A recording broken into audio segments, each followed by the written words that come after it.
So apparently it's Take Your Stream to Work Day, everybody. Are you excited? You want to go on a lab inspection with me? I'm gonna do my best to actually point out all of the safety hazards I can think of when we explore the tier, because that's the best joke I could come up with for this stream. But it might be an interesting insight into my twisted, fucked up mind, am I right? Yeah, nothing's more twisted and messed up than the mind of a STEM major who works in a STEM job. Yeah, you artist people just wouldn't get it. Bad jokes aside, I really struggled there not to just go with my classic anyways. Yeah, it's stream time. How about that? I hope y'all had a more restful weekend than I did, because I sure as hell did not get much opportunity to just kind of lay back and cut loose, and any other phrases that I can, any other cliche phrases I can pick up out of a bucket. I'll get into all the, you know, busy bullshit work I did last weekend, and probably more than I'm gonna have to get done this weekend, let's be honest, but yeah, suffice to say, I'm a little bit tired, and, you know, today's stream is early today, actually, because of the other thing that's happening. Game audio may be a bit too loud. Okay, yeah, I think I usually have it a little lower. There, I think that might be better. My mic could also maybe be a bit closer. Yeah, so I'm actually, streaming early today because I, for the next 3 days, will actually be virtually attending, like, the American Chemical Society 2026 conference as a part of work and professional development stuff. Which, hey, that's cool, but also it does kind of bear the issue of, like, the first session that I want to attend is maybe happening at 8 a.m. tomorrow. So I needed to maybe do this a little bit earlier today, so that way we would have time to get through 2 hours of stream, and I could maybe go to bed at a decent hour, but also not go to bed, like, immediately after pressing the stop stream button, because that would be wholly uncomfortable and not that fun to deal with. It's still not going to be fun to pick myself up tomorrow morning, but it might be a little bit more manageable, all things considered. Not looking forward to it. But thankfully I slept actually quite well last night, especially for a Monday. So you actually have a fairly energetic crash for a Monday stream where you didn't work from home today. Unthinkable, I know. But anyhow, yeah, we could probably get started with a couple things here. Let's get into the stream.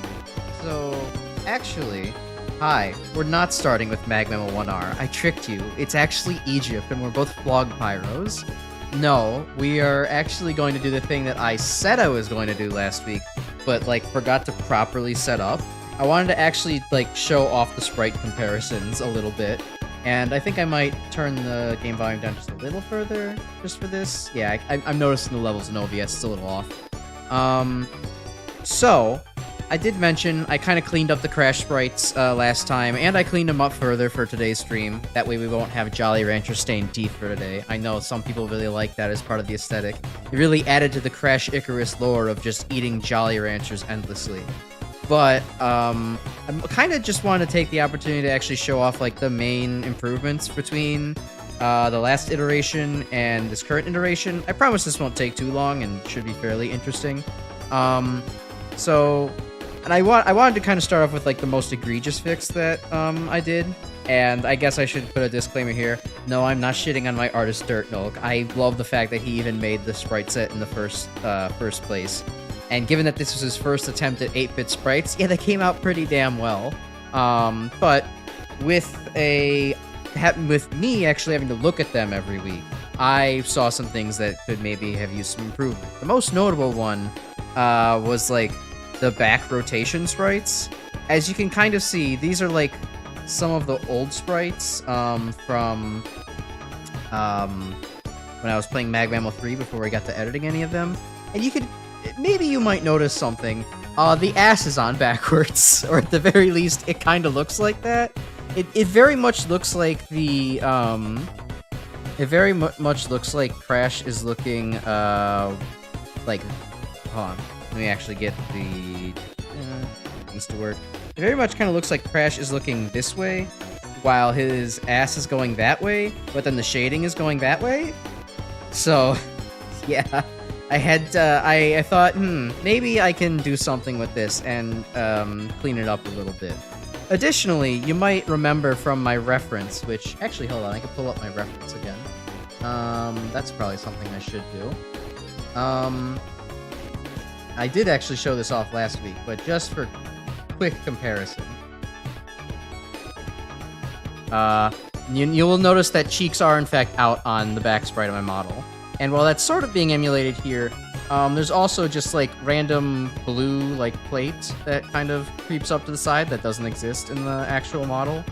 So, I decided to clean up some of those things for V2. And unfortunately, because there aren't really Stone Man platforms in 1R, you're not going to get to see them. But this is what they look like now. And if I ever go back to get to MaGMML 2, or you see MaGMML 3 at some point again on the channel, then you'll notice that the ass is now on the correct direction. This is a huge improvement. Now, I still need to actually fix up the channel banner because it's still using the ass backwards image. If I had any idea where I actually stored that on my computer, I would bring it up right now, but I don't remember it. But if you want to see it, you can always go to the channel, just the YouTube channel homepage, and you can see the ass is on backwards. Shaking his ass, right? Maybe if I just wanted to alternate the two or something. Or no, I kind of get what you mean. It kind of does look like I'm bending over a little bit there. But yeah, so like I cleaned that up. And in addition to stay model accurate, I added like the belt with like the gray pockets in the back as well. So like you see, no gray pockets, no yellow belt. This is just like the above waistline, which, well, sort of waistline. Chest line also exists here. Make sure that's on screen. Yeah, also exists like right here. But then decided, okay, here's the belt line, here's the pockets. You can actually see them in the back. It's not obviously completely model accurate due to just pixel size and detail and that, but I think this is a much more accurate representation. Also, the head is like 1 pixel width smaller on the these back rotated sprites. I don't know why. The head just looks way too goddamn big from the back in the original. So just like trimming it up a little bit made it look good. There's also a couple other minor things, like...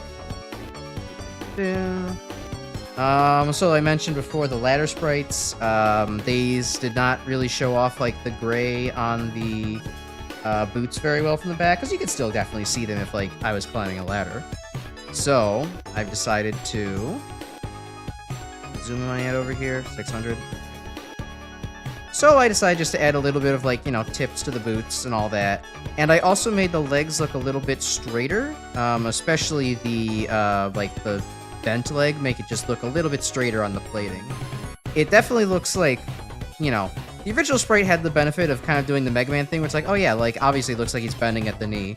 But then it's like, well, this is, like, meant to be hard plate armor, so now it, like, doesn't bend, and it extends a little longer. And the foot is also a little bit longer, like, by 1 pixel. It's a small difference, but to me, I was like, you know what, that seems about right. All the other changes, minor. Again, adding, like, the little belt pocket to all of these, and I don't think there's too much else that I tweaked, but, you know, I don't know. Basically, that's the gist of things. Also, I guess I've never shown this off either, but there is an alternate universe where instead of me having my gold coils on the Buster, I actually just have no coils on there at all. This was one of those things that Nolk and I kind of went back and forth on in the beginning.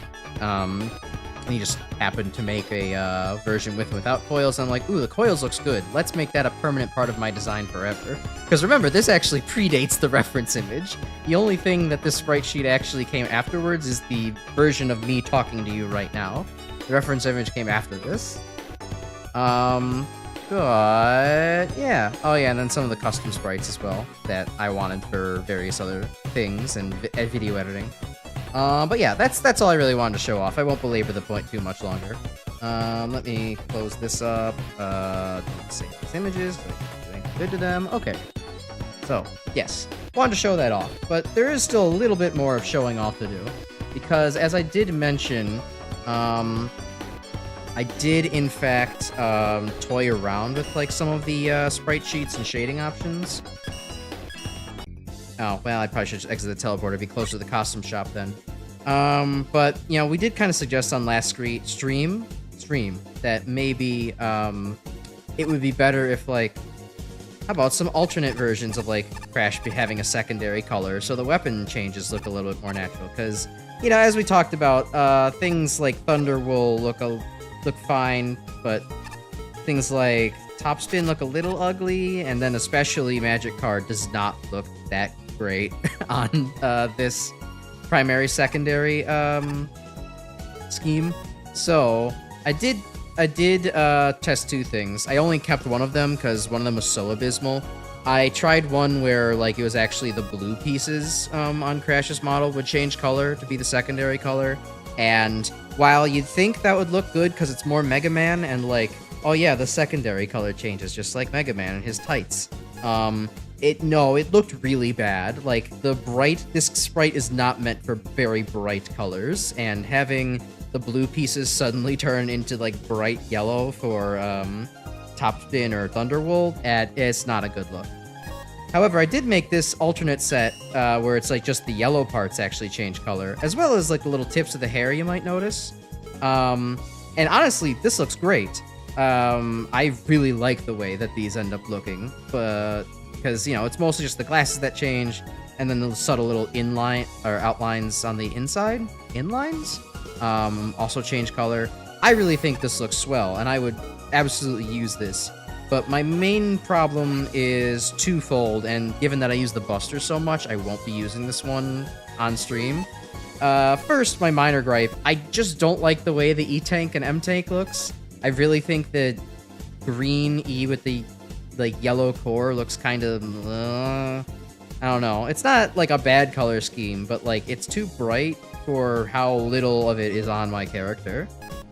And secondly, the charge colors, that is a little bit of a recipe for epilepsy. I don't like looking at that myself. I'm not that sensitive to bright colors, but the yellow flashing in there is really hard to look at, in my opinion. And I couldn't even fix it that way with, like, MaGMML 3's extra sprite options, like just testing it out in MaGMML 3. So we are not having green-yellow flashing. This is a recipe for disaster. I didn't really want to talk to you, Roll. Sorry, I just want to use your costumes. So I will just be sticking to the fact that all the grays end up shifting around, and, you know, just leave it at that. Because I frankly just think that gray alternating with green looks a lot better on the charge animation, easier on my eyes, and gray-green tanks look a lot better. This is stupid for some people, but, you know, for stupid for people who actually use the special weapons more often, but for, you know, Buster Andes like me, yeah, this actually makes sense. Crash charging his Buster look like a neon Vegas Strip joint sign. Yeah, basically, I don't want to be selling that to the world. So, you know, I don't know, it's there as an alternate if I ever want to mess with it, but that's as far as I could take it. And, I don't know, I really wish I could just mix having the gray-green for, like, the primary, and then having the, yellow for the yellow be the color that changes for, you know, special weapons. But I couldn't really do that because even trying to, like, understand, like, the alpha masking more for the costume making, apparently there's just, like, there's a color mathematical limit in which you can't actually combine, like, a gray color with it. You can't define the gray color as secondary and then combine it or multiply it against another color to actually get a yellow color. Which was important because when I actually did make it so that way, like, the yellow was changing, but the gray stayed as the secondary, it would just turn the yellow on my Buster, on my default skin, to gray, and so there would just be no yellow outlines around my chest and pants, and that looked really drab and boring and ugly. So I couldn't keep that and satisfy everything. So, wow. Someone should make color math a little bit better. You should really finish your skin you were working on 2 years ago and finish me and redo it. I mean, hell yeah, might as well, right? you know, it'll be ready for MaGMML 4 in 10 years. Might as well get around to it. And if anything, it's just a fun thing to play with. Speaking of playing with things, let's talk to Top Man, because he's playing with himself over in this corner over here. Whenever you use the top spin, you're oh, hold on, he's probably more spinning around, so it's like, whenever you use the top spin, you're completely invincible. Bullets do straight through you. I wonder if that Doppler effect came through at all. Oh, hey Ace, welcome. Made to another stream. Awesome to see you here. I just got done talking about all of the sprite changes that I did for updating Dirtnulk's kind of sprite set with his permission to give some improvements here to Crash, and some of the alternate ideas of what could be. And Proto 2, about to eat dinner, but you're dropping in to say hi. Hello. Please, if you have time after your attention-bearing dinner, come back. I would love to have you here. Fun fact, Magic Card can grab items. It's crazy. I didn't need to hear it a second time charge, man. Alright, on to Tier 4. You can spread your sprite sheet, try experimenting with it. Yeah, potentially, I could give it to you. I think I did all I could, but, you know, maybe you might have a better eye for it. Also, I'm trying to think. Is this the Someone probably knows this better than I do, but I feel like this might be the music for Perfect Dark, or that's not the name. That's a different thing entirely. For whatever that dark stage in X8 was with the Southern Mantis guy. Man, for being my favorite X game, I sure know a hell of a lot about it, huh? Anyways, oh, it's Xenoblade music. Never mind. Custom sprite looks awesome, thank you. And I'll be sure to mention it to Dirtnulk if he ever asks about it. But anyhow, hey. So, we're gonna be pointing out safety violations as we go through the lab, because that's the bit for the stream. And boy, it sure looks like there's a lot of... Not only is there just very volatile explosive ordnance on the floor... Oh, okay, I guess this one can't be shot, so good for them. But, like, I don't think that there should be bombs on the floor. They should be secured in something where people, like, can't just easily touch them or knock something into them. So, like, that's a safety violation right off the bat. And Shadow Man, you're staring at it. Do something about it, dude. Like, this place the one exit to this place could be blown up at any minute. That's probably also another OSHA problem. Why isn't there a secondary exit to this lab? There's only one. If there's a fire blocking our way from getting to the exit, we're trapped in here. This place is a death trap. Dark and mysterious research facility. Now, this is my kind of place. Oh, okay, so you're trying to run an illegal facility. Gotcha. Still doesn't mean you shouldn't be safe. Like, I mean, OSHA compliance is the least of your worries, but, like, come on. Alright. 8th 128 up under construction. Let's go. Gets OSHA's violation checklist out. Yeah. I don't have the whole thing memorized, but boy howdy do I certainly have a hell of a lot of it memorized. Or a hell of a lot of possible infractions in my brain. You know, it's kind of a weird thing for our inspections. We don't exactly go over a, like... We don't have an actual checklist that we go over. We just have a... Hold on, I just noticed something. Yeah, the timer's missing. I wonder if the entirety of the servers are down. Hold on. I guess we gotta exit entirely to go check on that, because I didn't turn that off. But Brim was mentioning as the stream was starting that the leaderboard servers might have been borked.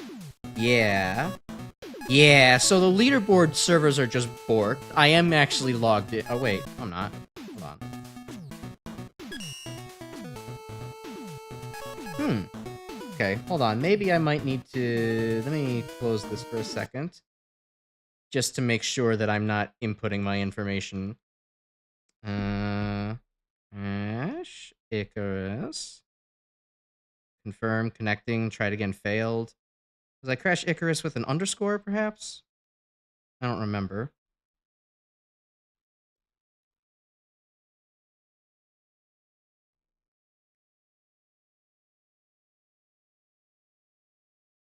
Thank you for the BRB screen. Yeah, no, I think, Grim, what you noticed earlier, also, yeah, the submit runs is still at the NA status. I think the leaderboard just might be borked right now, so I can't actually do anything with that. We're not going to have times logged for today, which is a bit of a shame, but oh well, we're not stopping the playthrough because of it.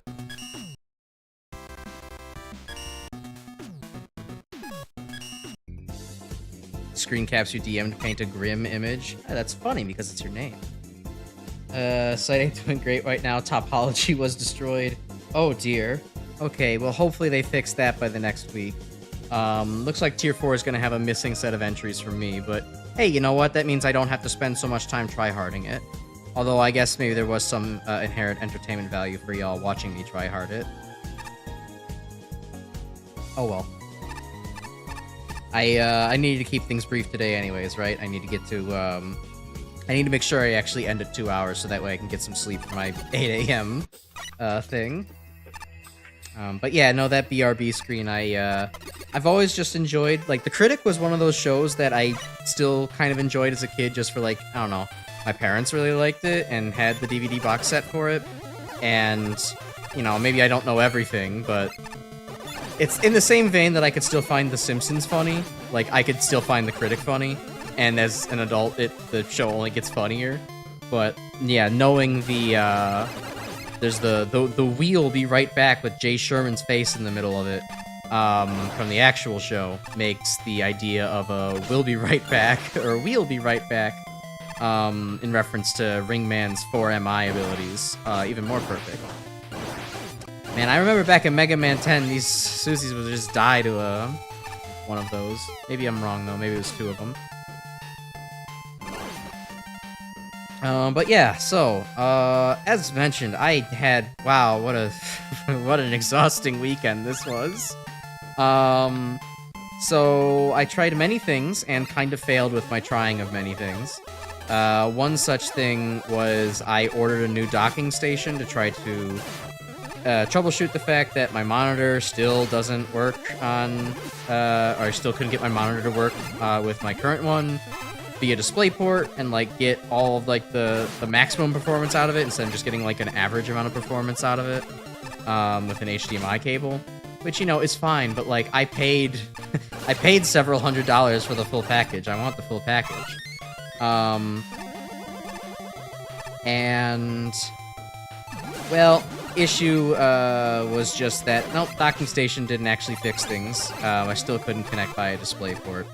I'm guessing it's either the cable, or it's gotta either be now that the cable is busted or the monitor itself is busted, which the cable, if the cable's just busted, fine, I could deal with that. If the monitor's busted, god damn it, I can't do anything about that. I guess just gonna have to let it be. Hold on, let me use like 4% of my brain here. There we go. Okay. Now, close enough. God, okay, I'm starting to remember why this level was kind of irksome. So now I'm basically having to communicate with like the support team from them to be like, hey, can I return this? Cause like I also can't even just use it as like a nicer, newer docking station compared to the one that I have. Cause there's the issue with the fact that, given that I use a gaming laptop for all this, it has its own like separate plug-in station or port for like power draw that's just like a typical, you know, circular jack. But this docking station kind of functions off of, it requires its own power to be plugged in to function, and as a result it's also delivering power when it is plugged into the computer. That's a no-go given that I have a explicit power connection for my laptop, because whenever I try plugging this thing in, Windows is like, hey, your shit's malfunctioning, we're not gonna like work with this properly. It just keeps popping up the error of like, yeah, the USB device is malfunctioning, try reconnecting it again. And I'm pretty sure that's because Windows does not, or this computer specifically does not like the fact that there is one thing trying to charge it through like the actual DC connection and another thing trying to charge it through the USB port. And while that USB-C port is technically, like, it does have, like, the little battery symbol that says, you know, you should be able to put an electric charge through it, no problem. The Windows error messages beg to differ, and also if I, like, unplug my main power supply anyways, like,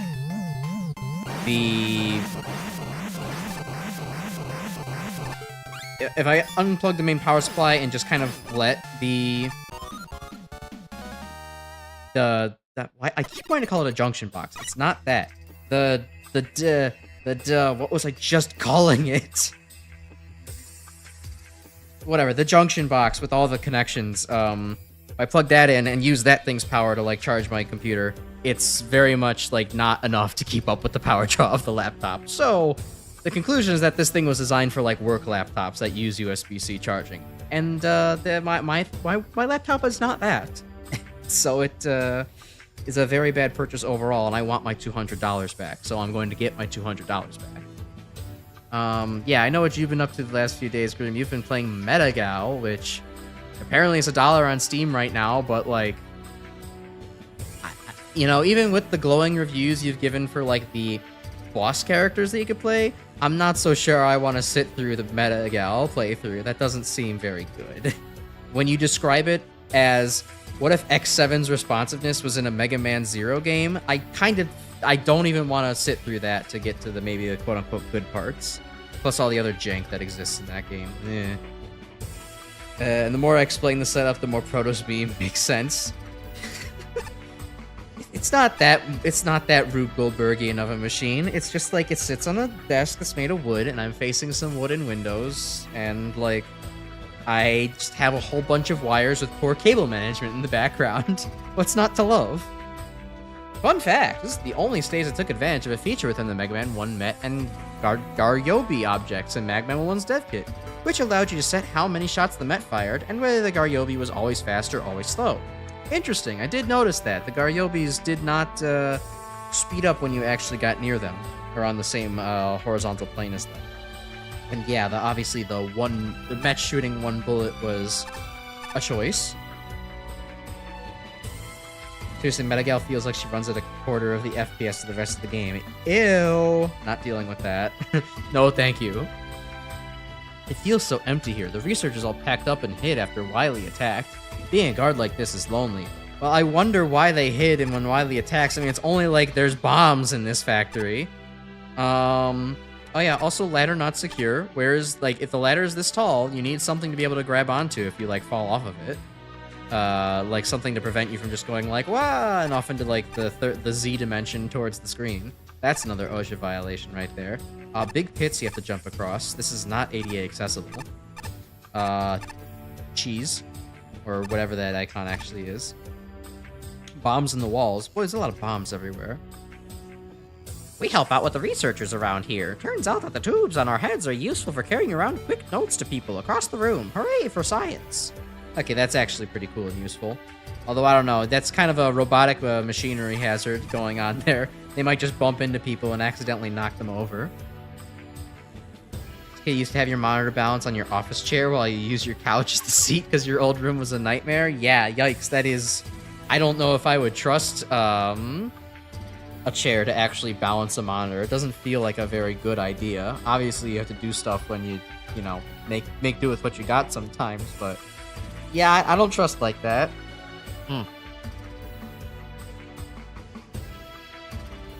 Floating cheese even safe? Is it even really cheese? Yeah, apparently. It's cheese's favorite, after all. It might be sentient cheese, so don't eat it. You know, it might be mad if you do so. Unless it's into that kind of thing, which I hope not. Compound sounds like EGAD. That's funny, because I was definitely going for a different voice there. I don't know exactly what voice I was going for, but I was very much going for like a Mega Man. You've got to go find the computer room. Not quite Vector, but like saying that kind of thing. Some kind of shrill, shrieky voice. I guess EGAD kind of does that, but I know EGAD more as a shapo shapo kind of guy. Anyways, I think this was like the first level I remember being like, oh yeah, this was actually really solid. So I'm happy to be back in this like top tier of levels again. Surprisingly worked out well. Well, I mean, glad to hear you didn't break a monitor over it. Your one friend uses coffee table for both his monitor and his Xbox. I mean, that seems a little bit more understandable to me, at least. Like, you could definitely fit both of those on a coffee table pretty comfortably. Just the fact that a chair might have wheels and might definitely not be wide enough to sit a monitor on there gives me pause for that kind of idea. You know, thankfully I have one big-ass desk where I can fit everything on, so I don't have to worry about the stability.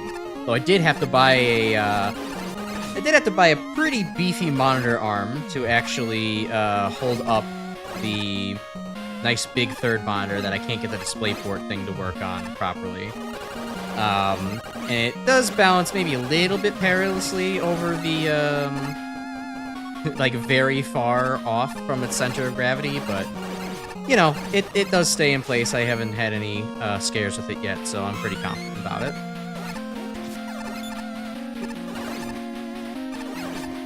I don't know why I'm pretty much doing a Buster-only run, but fuck it, might as well keep going with it. I'm having fun. But yeah, speaking of chairs and stuff, so I still have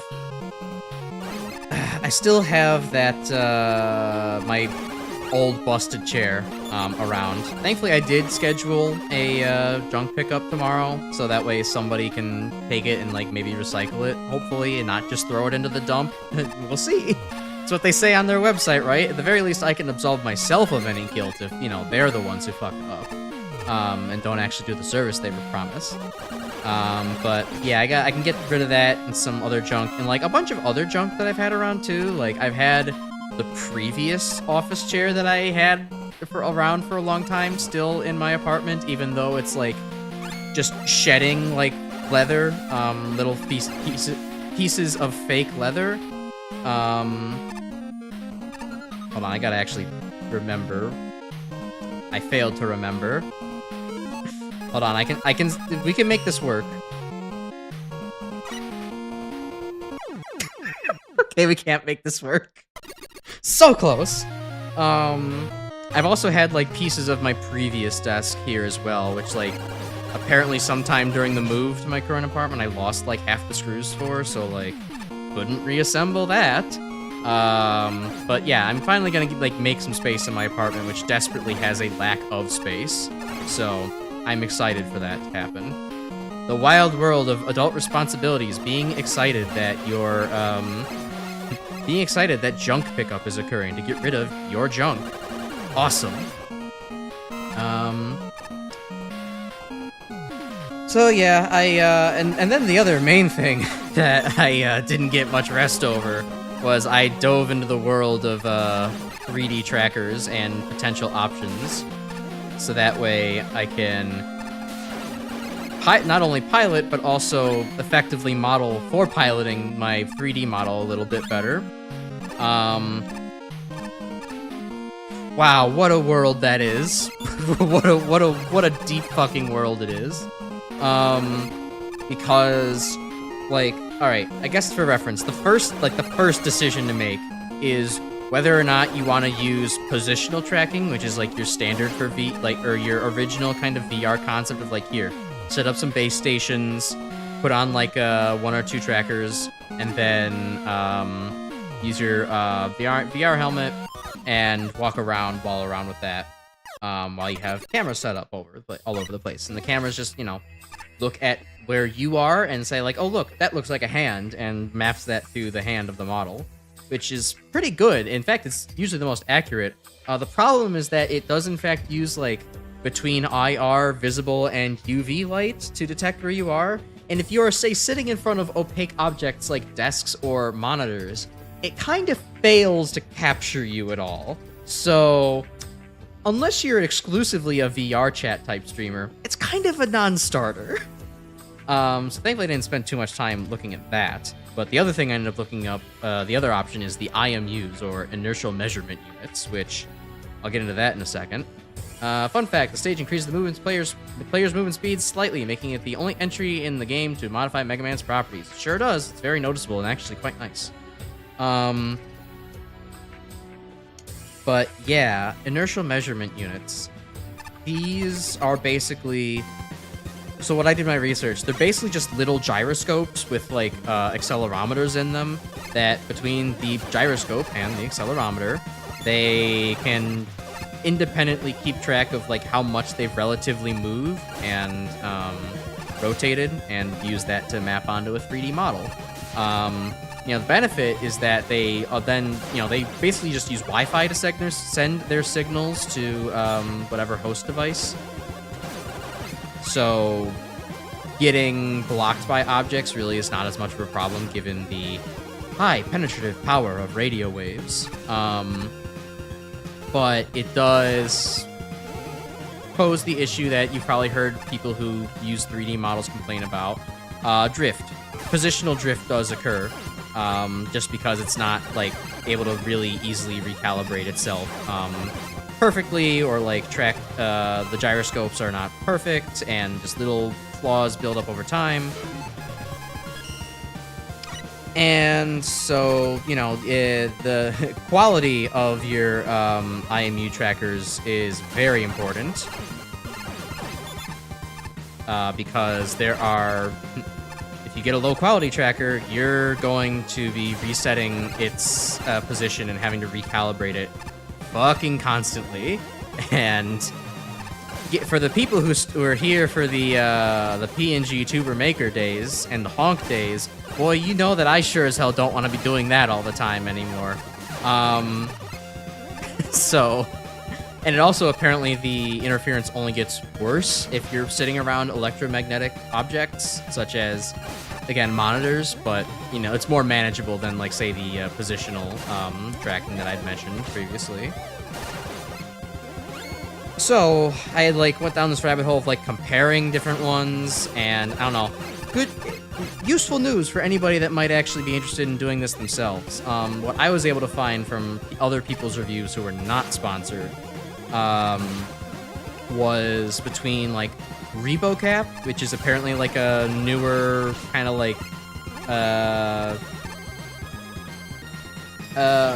they're a newer distributor, producer, manufacturer, that's the word. And they sell many trackers for cheap. You can get 200 or 15 of them for $200. And have 15 points of tracking on a pretty good budget. But the issue, as you might expect, is that they are cheap, and they drift pretty easily. So that was no.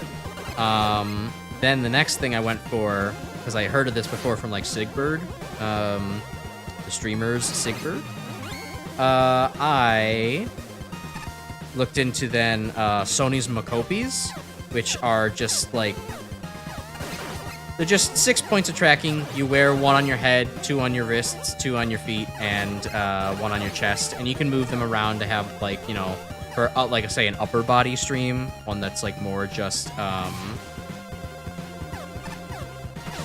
oops, I wanted that E-Tank, even though I didn't need it. I'm pretty maxed out on it, but fuck it, I might as well go for it. You can, rearrange them so that way you have, better tracking for upper body streams, which, useful for most, just streamers. But 2 major problems stuck out that are both kind of the same problem. Most what? No, MoCopi, M-O-C-O-P-I. If I'm saying it MaCopi, then that's chalk it up to the Italian. The Italian-American Chicagoan. But the problem with those is twofold, although it's really onefold when you start to think about it.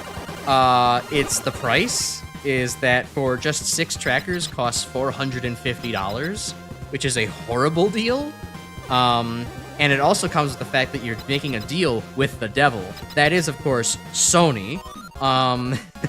And the reason that it's such a devil deal to take that is the fact that this entry's name and original music comes from a Tesla-Coidals stage, based on the entry, gimmick involving sparks were planned but weren't implemented. Okay. The reason it's a deal with the devil, with Sony, as you might guess, is that Sony loves money. They love money. And you know what they did to make more money off of you? They made it so that way if you buy the MaGMMLs for tracking, you can only use the mobile app that can either record your movement with a 3D model or stream that movement to your computer, which, in turn, you can stream it to Wardo and onto YouTube for free. That's the only thing you can do for free, though. if you dare to want to open up the desktop executable for Sony Mokopi, you need to pay $5.99 a month. If you want to use any editing software, you have to use their proprietary editing software, which also requires a subscription of $5.99 per month. And also, fuck it. What's going to stop Sony in the future from saying, actually, we want people to also pay money to use the mobile app that's free? Another $5.99 a month. I'm not doing that. No one wants to do this. The only people who have positively highlighted these things are the people who got them free and sponsored. Everyone else is like, this is bullshit, I hate Sony, oh my god. And I'm inclined to agree. You know, I've never had to interact with Sony outside of buying, like, headphones, but yeah, I agree. It's pretty bullshit and really does extract your money badly. I'm not doing that. Yeah, and they'll use it to make Concord 2 and then shutter Concord 2 within like 3 weeks. It's fucking pathetic. It's literally, you ever see that one Onion video from like 15 years ago about the money hole being America's best obsession? The money hole being America's like longest standing pastime, where it's everybody's God-given right to go to the money hole and throw half of their salary down the money hole and burn it. That is exactly what Sony is like. With they don't know how to do anything that actually generates goodwill, and they don't know how to do anything with the money that they generate. They just make slop with it. It's sad. Let me drink water because I'm now very dry.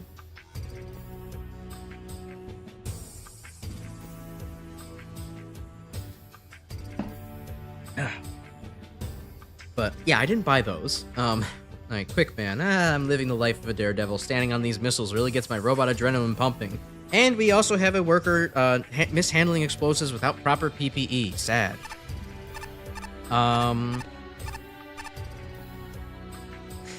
Has there been a corporation that is good at making goodwill? Arguably Valve. Although sometimes they misuse it, but I don't. It's not like we should trust corporations with that goodwill, but you know. Wrecking Programs, research facility, sweet. Can I look at the leaderboard? An error occurred with the leaderboard. I just realized that I could maybe take a look at it, and oh boy, it's very down. So then the third option that I actually went with, and ended up purchasing, was Slime VR. Despite its name, it is not Dracula Flow's impression of trying to actually make a VR setup. It is apparently like a crowdsourced and open source VR tracking set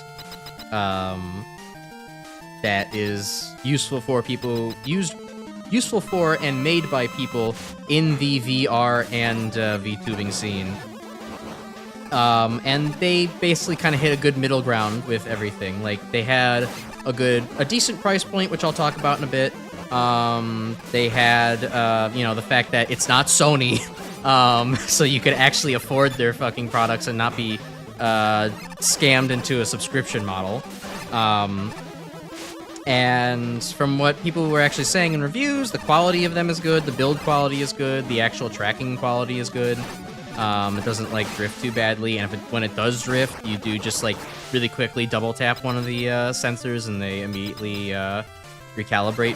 So it wouldn't even take long. Like, I think usually for these, like, sensor recalibrations, you have to, like, you know, hold a T pose and then hold a bend pose and then do all this other stuff. And, like, it only takes, like, a minute to do. But, like, when you're in the middle of a stream, it's kind of annoying. But thankfully the Slime VRs do much faster.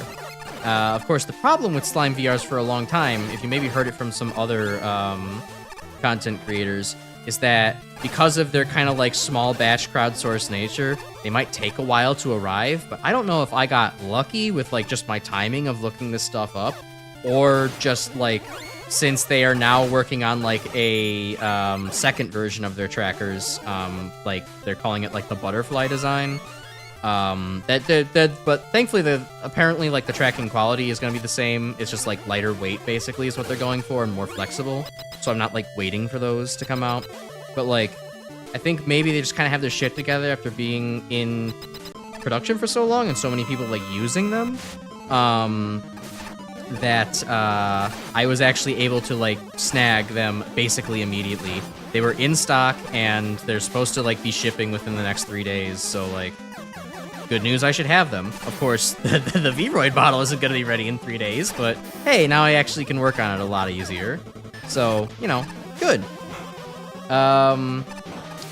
Oh, but yeah, I guess the other thing I mentioned, so the somewhat reasonable price point, you know, I will say still somewhat reasonable. You could get a pack of 6 for only like $200, so it's actually, you know, half the price of the Macopies, but of course you don't get half the price of the Macopies with the benefit of it not being Sony, though of course ReboCap having 15 is a greater quantity deal, but I think the quality deal on these might be better. However, I wanted more than that because I'm extra. And, you know, I also do plan on, like, maybe a couple of full-body streams and definitely several full-body recordings. Like, I have an idea of basically, not exactly just story time with Crash, but, like, how to describe it? Sort of video essay, sort of just ranting. I don't know, me choosing a topic that I talk to myself about a lot and then actually saying, hey, let me put it in like vocalized video format. Wait a minute, that's called vlogging. I'm reinventing vlogging. So vlogging, but with plenty of good meme edits, or so me doing stuff in front of a green screen, and then like, you know, if I need to put in a fucking picture of like Patrick Star you know, getting head from SpongeBob, then, you know, that might fit. I could put that in there. Or a picture of the stock market crashing, then, you know, that also works too. Vocalized entirely within your kitchen. Yeah, so I ended up buying a little bit of an, kind of an extra pack, all things considered. I bought a pack of what they call 8+2s, which is basically like 8 independent trackers with 2 dependent trackers that you can use for like more accurate like rotation measurements. So like it's good for like putting this on your wrist and your palm, or the back of your palm, so that way you can get like a more accurate measurement of like how much your wrist is rotated relative to your palm. And you can also use it for like your ankle if you're so inclined to do feet stuff. So I bought that pack, and should hopefully be arriving soon. But spending the extra money did actually end up costing around $450, so I basically bought what... I still got a good deal, because if I went to fucking Sony's, then that would have been a grand total of $450 for 6 trackers of, you know, good quality, but Sony practices, and without even the freedom to use it in multiple different ways. So, and I get 4 more trackers as well, so like, yippee. Good deal. At least I think it's a fairly good deal. It's certainly expensive, but, you know, it's within my budget. As long as I didn't go over 500, because like there was also the options of like, well, you could buy a mocap suit. Okay, dickhead, got $2,000 lying around? I don't think I'm doing that. Not yet. Maybe if I start making money off of this whole streaming thing one day, but not yet. Fun fact, the creator of this level went on to make the base for the engine used for the future MaGMMLs. Oh shit, really? And the remake you're playing right now, as well as Mega Man Maker. Oh yeah, that it was Wrecking Programs. Yeah, no, that totally makes sense. Yeah. Oh god, Wrecking Programs has been such a blessing for the Mega Man community. Their contribution can really not be overstated. Paraman, that teleporter makes me afraid. It's like I can feel if someone's going to suddenly rise from the dead in there. We got zombies in this workplace too? Okay, I know OSHA doesn't regulate that, but come on, they've got to have something about zombies. A zombie-free work environment. I think it's part of the general duty clause, if anything. Oh, but yeah, the other thing is that, like... So even with all this that I purchased, the last mile of issue for me, just because, like... Look, I know I don't have to start perfect for things, but, like, it's going to bother me without having finger tracking, where it's like I'd be stuck just using, like, pre-made poses for hands and stuff like that, and having to toggle between them. This does not solve the finger tracking issue. There is a part of Warudo called MediaPipe that can do hand and finger and head tracking. Though, looking at testing that over the weekend, still found it inadequate as far as like the positioning of hands was concerned, especially because like it had an issue with like, well, we don't want hands getting too close to each other, so it's not going to allow the hand to get more than like, if you had like a third hand to like put in between them as like a horizontal gap, like it forms it like to form an H shape. Like you can't put your hands that close together, and also the hands won't get close to the body. They float above it, and they also don't really do well with distance. Like me putting my hand up to my neck might be up to the like my head. So finger tracking might require me to get gloves at some point. But I will see if I can't. Like my main issue was actually like the hand positioning. The finger actually tracking in the built-in media pipe, like looking at through a camera at my hands and face, was actually fine with like the fingers, but it was not up to par in the hand movement. So maybe, I know because Warudo is highly customizable, I could actually get the finger tracking into through the media pipe camera while having the like actual hand position tracked by trackers. So, you know, maybe maybe that could work. If not, maybe I'll have to buy gloves, which is another $430, but we're gonna try and hold off on that for a while. Mocap suits for your body are pretty cheap by comparison, about $200 to $300. Really? I was actually finding much more expensive options only, so that was not on the menu for me. Plus, I guess in some ways this is better, just because like I'm sure I'd sweat through a mocap suit and be like, okay, I'm done here. So, but yeah, so I don't know. The tracker solution should be pretty good for now. Facial mocap setting me back a premium. I don't know. That's actually come quite a long ways. I mean, I'm sure if you want complete accuracy, like down to the fucking pore and the jowl, then I'm sure that'd be an issue. But a lot of people say basically like, if you have an iPhone, use iFacial mocap, and it's one of the best things you could possibly ever do, relative to budget. And I mean, I did have a work iPhone, and they don't monitor exactly what I download on there. So like, I'm just saying, if I need to. Oh, right, I need to not name this file Crash V2, huh? Alright, what was that? Loading stone memories.exe 530 60 90. Hi, Justice Man. But you died a long time ago. You crashed. Come on, look, there's like a little hologram thing right over him. Loading. Now I remain with the spark of freedom. I will preserve it at all costs, Mega Man. You know this. Who's Mega Man? Hold on. Why is this happening? Fix me? I'm afraid you're beyond hope, brother. Let me send you to that scrap heap you so desperately defend. Ah, yes, Justice Man. A fight that is not that hard if you're not an idiot. Which I feel like I'm... Yep, well, hold on. He's doing different things. I distinctly don't remember him summoning fucking braviaries, so... That's like a new technique of his. I also don't remember seeing two of him. Both in this game and in the previous game, or in his actual game.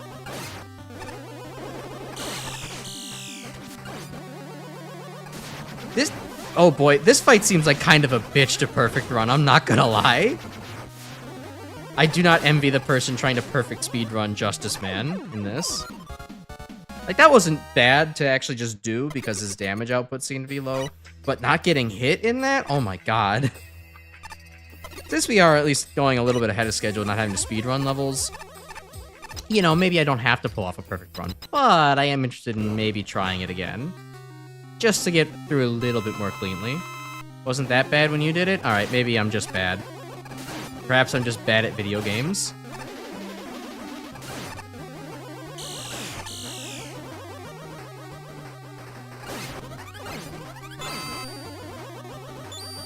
It's definitely the duplication part that, you know, just adds a lot to have to look out for. And the cornering, oh my god, the cornering!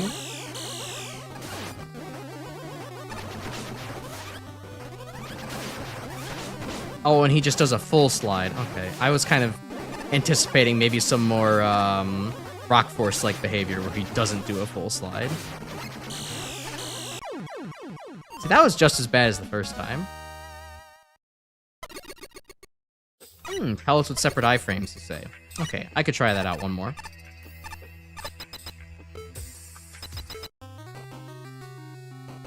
Just been the type of guy to get the extra large cup just to put ice in it. Yeah, it's free ice. Ow, that... Hey, I could do better than that. No, we're not going to be here until I get a perfect run. I swear we're not doing that.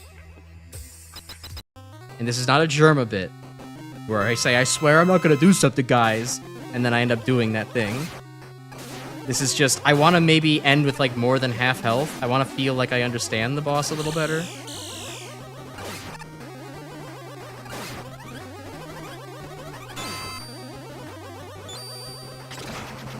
Okay, hi, Justice Men.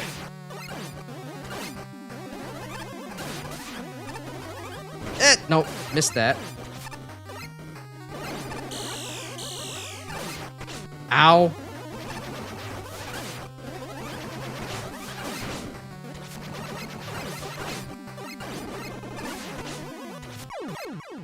Alright, whatever. I can practice that off screen.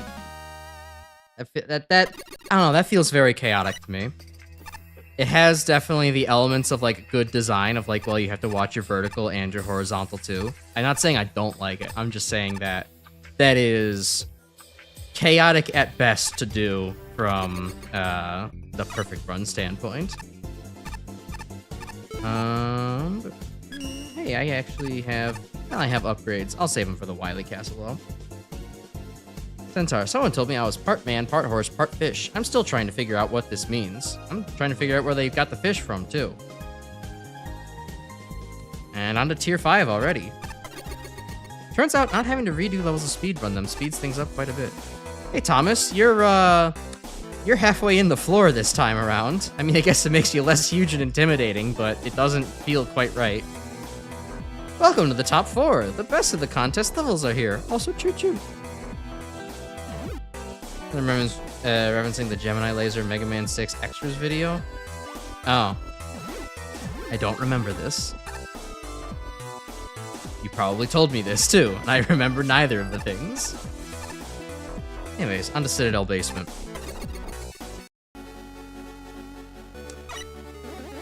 Oh, right. God, this.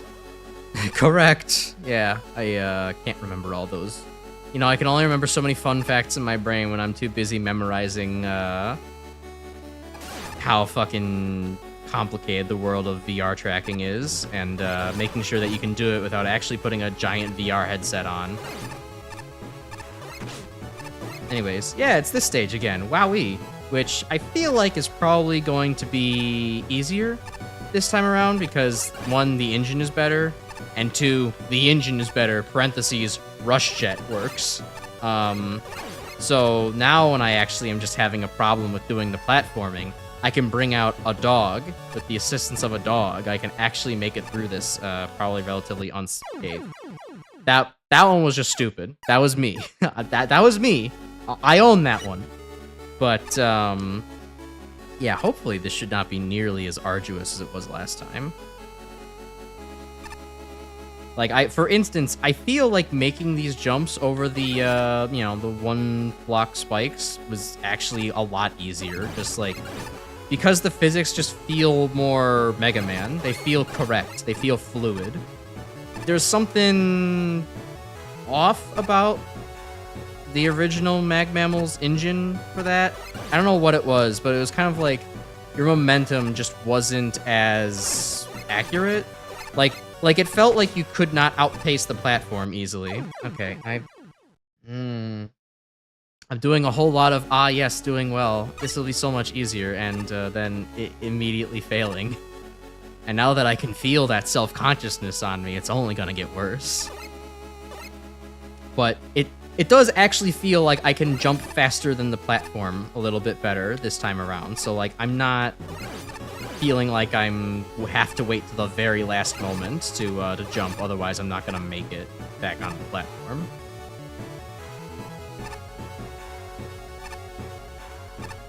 So yeah, that was my weekend. It was very busy, and learning too much about VR all at once and having to make a major purchase was mentally taxing, to say the least. So I don't have too much else to say. I didn't even get to have fun hanging out with IRL friends, new IRL friends this week, because I was too busy to go to a gaming sesh on Friday night.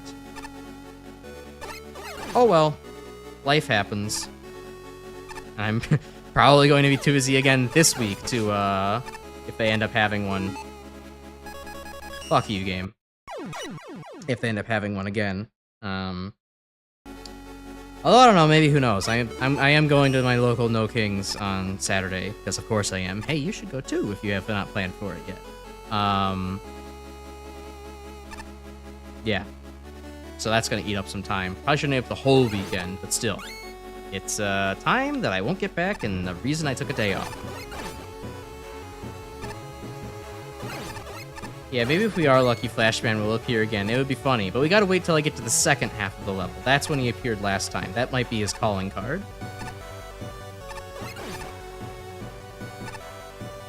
You know, it wouldn't be very many times Flashman has appeared in the stream, but if I had 2 nickels for it, I would have 2 nickels right now. But yeah, can we please do this stage a little bit better and faster? I'm pleading with myself right now, because I would in fact not like to spend 30 minutes on this stage again. I feel like I'm better than that as a Mega Man player, and I don't even have an engine to blame this time around. So like, let's not keep dying repeatedly in very stupid ways, like I currently am. There we go. That's the midpoint. Huzzah.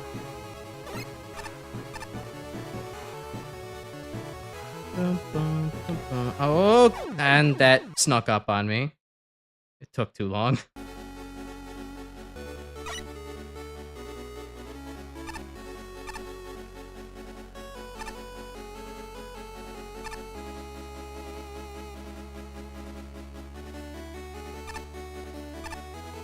Again, those jumps feel way easier on this engine. I can't quite explain it outside of just small momentum tweaks. It feels so much more doable.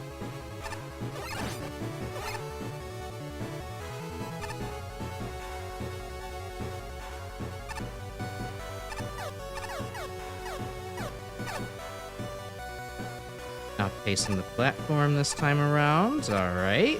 Doing good. Have a dedicated slide button, so I'm remembering to use it.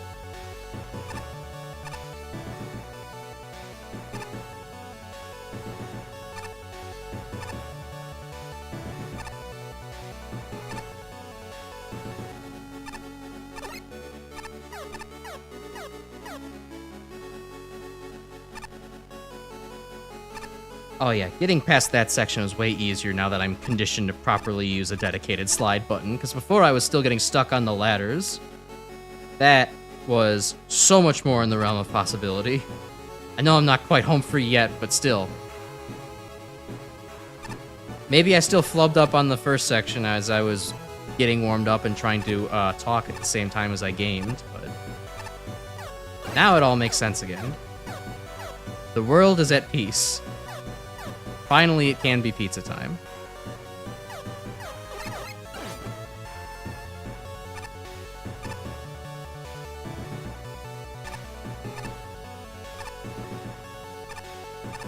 Jump, jump there. Gotta make one more deadly slide. Dude, the deadly slide, Mega Man. It's the new dance craze. Gee, Frodo Man, I don't know. That sounds kind of dangerous. Then Bass comes in and says, "What are you, a fucking pussy?" And it's like, whoa, Bass. These games are rated E10. Calm down.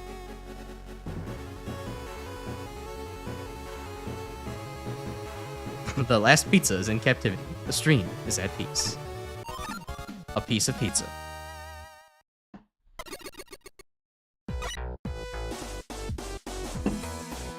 Alright, that was in fact a lot easier than last time. Again, I'm chalking that up to the engine being just way better. Way better. I could actually do it without feelings of losing momentum, or something bugging out incorrectly, or me getting stuck on a ladder because I have a dedicated slide button. A lot of things made this level just so much more doable in the remake version. Wow. And also, if I had died several times, infinite lives would have helped. Fun fact, a boss known as Rail Hunter was planned for the level, but was scrapped due to the time constraints. It would have involved a giant machine controlling several guts lifts on an endless rail. That'd be kind of fun. Probably be frustrating to do with the original system, but that would have been fun. Also, I like how this level is more springy now. It's actually reminiscent of the square root of -1 level that it's based off of. Alright, back to Friendly Dictator's Neon Gravity. Probably my second favorite stage, and maybe time for us to get copyright striked? Although, I don't know. It wasn't actually for this last time, if I recall. Wow, my very first shot, I get a perfect orbit going. Perfect orbit seems to be easier to just do on accident? I don't feel like the perfect orbit happened like this previously. Hey, the other weapons affected? Oh, they are affected properly now this time. Gemini Laser isn't. Solar Blaze is pre-explosion. And after explosion, too. Top spin, not. Makes sense. Thunder Wool, definitely. Ooh, can I get just the thunder affected? Hold on. Hold on. Oh, okay, that's weird. The gravity intensity is actually affected by your proximity to the gravity hole, not the object's proximity to the gravity hole. So I can shoot Thunder Wool all the way out here, and then get really close to the gravity well. Nice. And as expected, Black Hole Bomb is not affected. Okay. The Wily 4 that'll risk the yeah, dang. Alright, I might... Maybe then we'll disable that. Alright, well, gotta find a good time to jump here. There we go.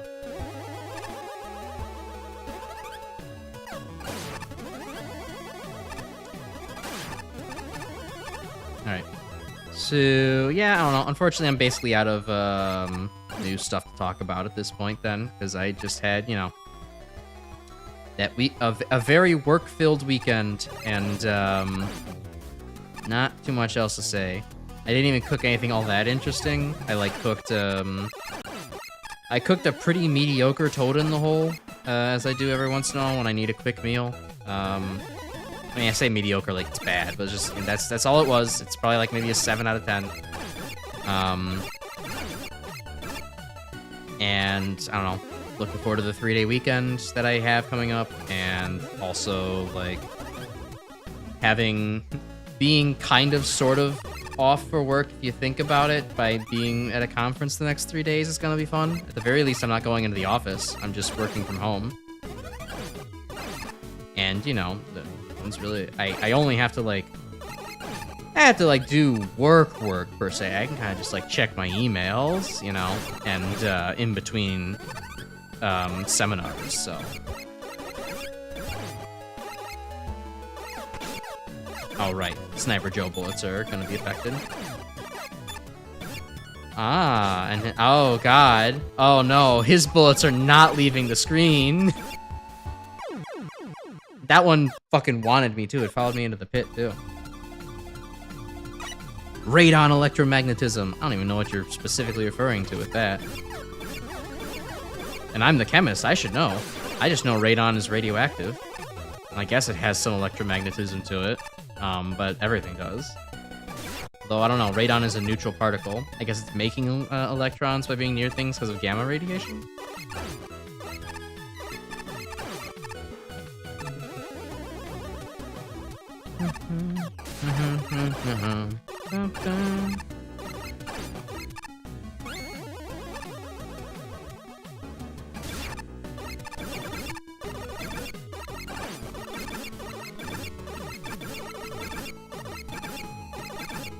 Come on.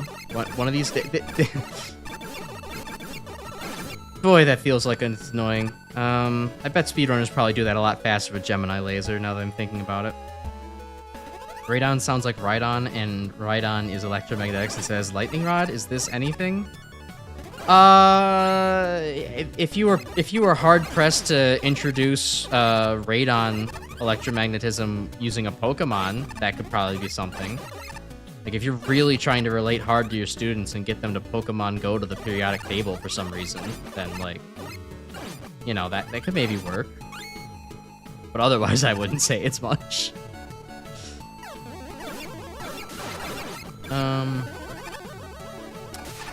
I kind of also mentioned that, like, I've seen Giga and some other streamers, like, playing something called Esoteric Ebb, which looks like a cool kind of D&D-esque game. Like more D&D-esque in, like, how Disco Elysium is, like, okay, makes a bunch of different, like, checks, although I guess this game actually is using, like, Dex Con Wiz. It's, like, the actual D&D stats. But it's kind of a little bit of a silly affair, kind of, again, just incorporating lots of, like, checks where it's like speaking with animals. Yeah, you're talking with a seagull who worships, like, the sea as a god, and, I bet I could eat all the apples in this room if I had high enough constitution, otherwise I'm just gonna puke and gag. It definitely seems like a fun game. I wish I could play it now, but where is the room in the stream schedule for that? Or hell, even just on my own personal gaming, life right now, so... I added it to the wish list. Maybe I'll get around to it one day when it's kind of like, you know, past its 15 minutes of, you know, spotlight. That's how I like to do things anyways.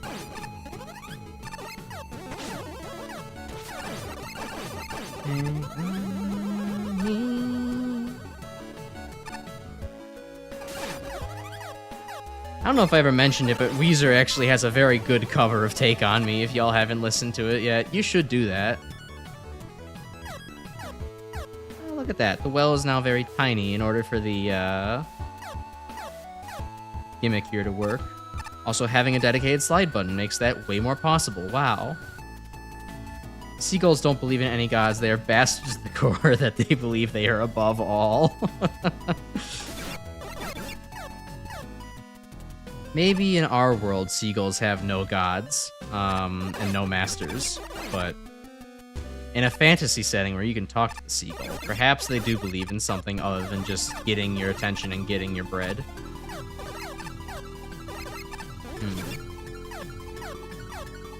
This is getting harder and harder to enter. Let me maybe get on the ground floor early.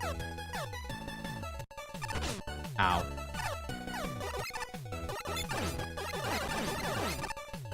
It is very pretty and very deadly. Also, the fact that I'm pretty sure your proximity does affect the gravity of these still? No? Okay, I don't know why those... well, it's probably because I put the gravity well off-screen previously. That would make some sense.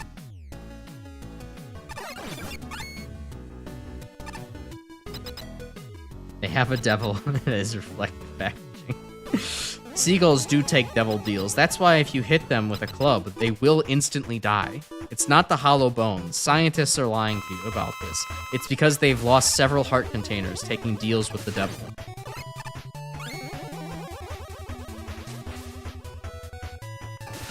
Oh, Mr. Gravity, I don't feel like fighting you properly today.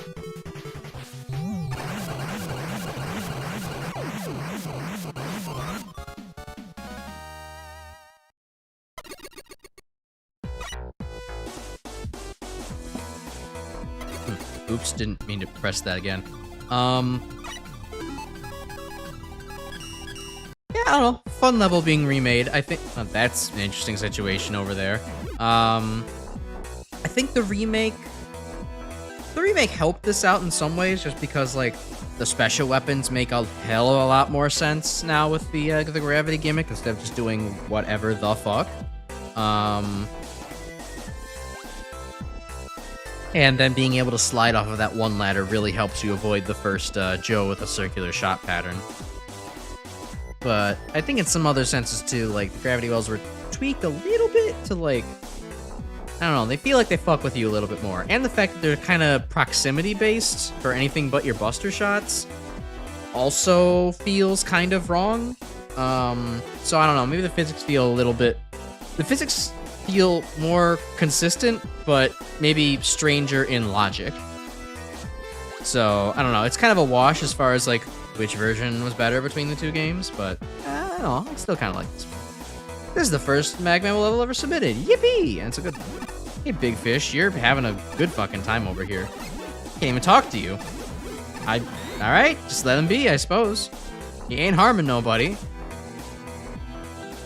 Alright, Mega Man World. Oh yeah, I need to... Well, Proto's not here, but I will do this for him.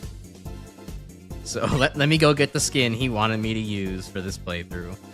And I will use it at least for this stage. Who knows, maybe he'll come back during the attention-bearing dinner and he'll be pleasantly surprised. Ooh, and there's people to talk to here as well, nice. Okay, just one moment. We're gonna have to go to the we'll be right back screen. Close this. Open up Discord. That accidentally closed Discord. Oops. I forgot about this until just now, so that's why we haven't properly prepared for it. But I can go ahead and scroll back on our combo pretty easily.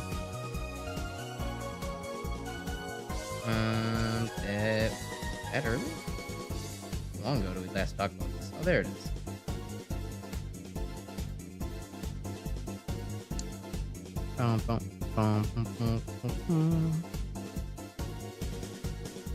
That's the wrong folder.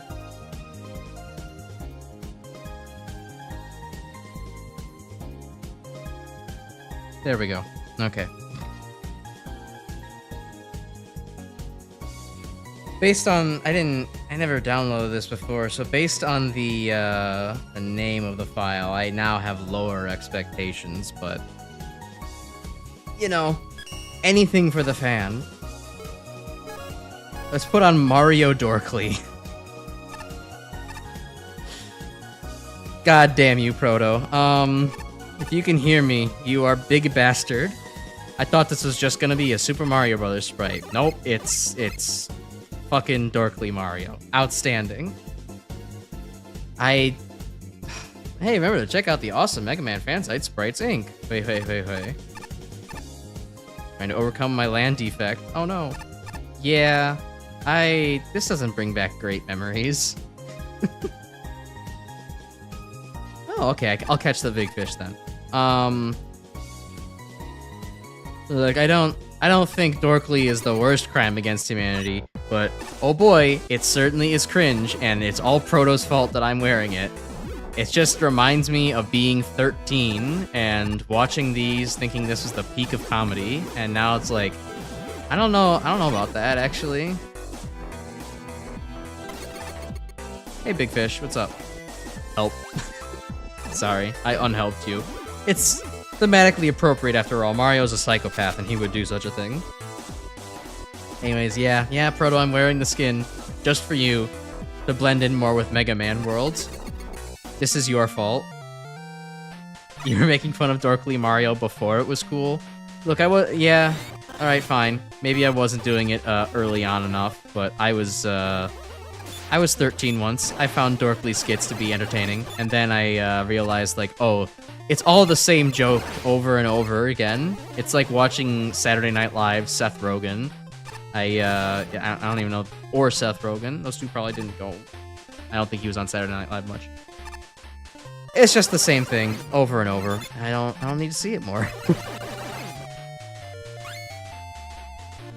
Costume is stupid, but it's funny. Yeah, it definitely kind of is. If it wasn't specifically a reference to Dorkly, I think Mario with a gun would alone be a pretty funny concept. But one of his color palettes is Granddad? I must have missed it. I guess Pharaoh Shot, kind of? Hold on.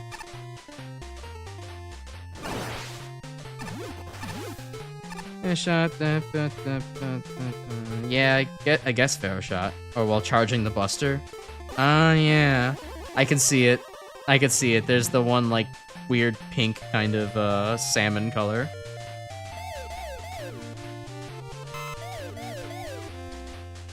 Some great places to show off the slide animation here. Yeah, it does look like a pretty good one. I'll definitely get a good look at it when we get a nice thin tube to go down.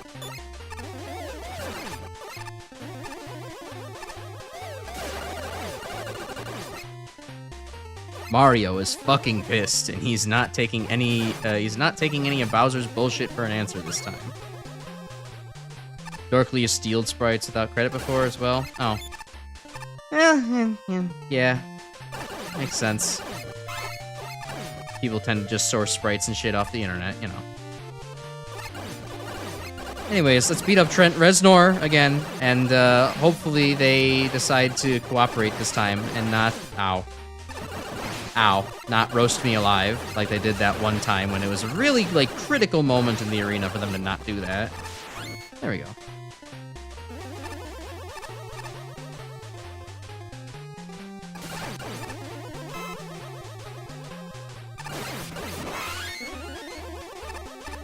I really forgot for a second that 1-up was probably a custom sprite for this specific level. For this skin. I really thought it was just a specific sprite for this level for a second, and then I remembered that that capability's not real in MaGMML 1. That wasn't there. Just how you remember Super Mario World? Yeah, you and your sick, twisted mind remembering Mario shooting everyone up. Or maybe you had a very personalized copy of Super Mario World. Oh, fuck. Oh, really? The dirt hurts you? Imagine being the guy who created this Mario sprite forever having your work associated with Dorkly. Yeah. Yeah. That's a pretty bad fate. I would hate it if if Nulk and I's sprite ended up becoming associated with a very mid slop humor channel. I don't know, I would be interested to see, like, would any of y'all actually be interested in having my skin, having, like, my sprite sheet released for these games, if you wanted to, like, I don't know, tool around with, like, the Crash sprite? So I don't really think there would be an issue in handing that out. Nulk has been pretty cool about, like, yeah, as long as you're not, like, charging people money for anything, you can just, you know, hand stuff out. Like, the thumbnails, or the quote-unquote wallpaper that was the thumbnail for this stream. I asked him, he was just like, yeah, as long as you're not selling it, like, you don't really need to, like, pay me extra for anything. So, I don't know if anyone's interested in actually having the Crash skin. I could make it happen. Super Mario the Gun was 2000's Newgrounds. Yeah, I mean, 2000's Newground was, alright. Let's do funny edgy with haha video game characters, and thus humor was born.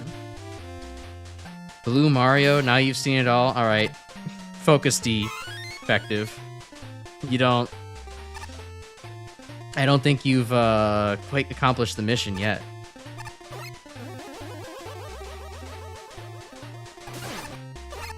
The creator of the Mario and Luigi sprites also made the Mega Man 8 sprite edits for Mario and Luigi.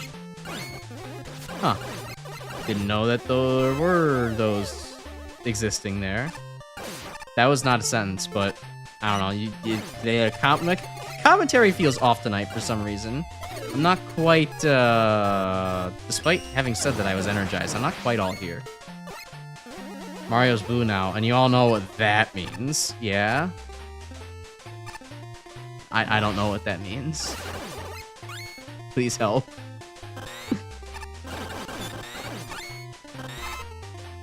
Okay, I do like how the fucking throwing animation is just literally just hand outstretched. It feels like maybe the laziest possible throw in the world, but it also feels very right.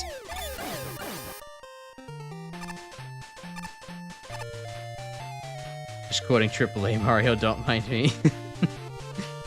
I feel like AAA dialogue needs to be more hand-holdy then, because I don't understand what it was trying to convey there. You know? If it really wants the player to feel immersed in the experience, they need to, like, spell it out. Okay? Mario hitting them with the boy? Yeah, that's exactly what that is. Oh, brother, defective in his leitmotifs. Look, if you love Toby Fox so much, why don't you just go, like, stalk and harass him and, like, make his life bad, dude? This is not an actual endorsement of that idea. Just, you know, it seems like just the kind of thing you'd be into. Ow.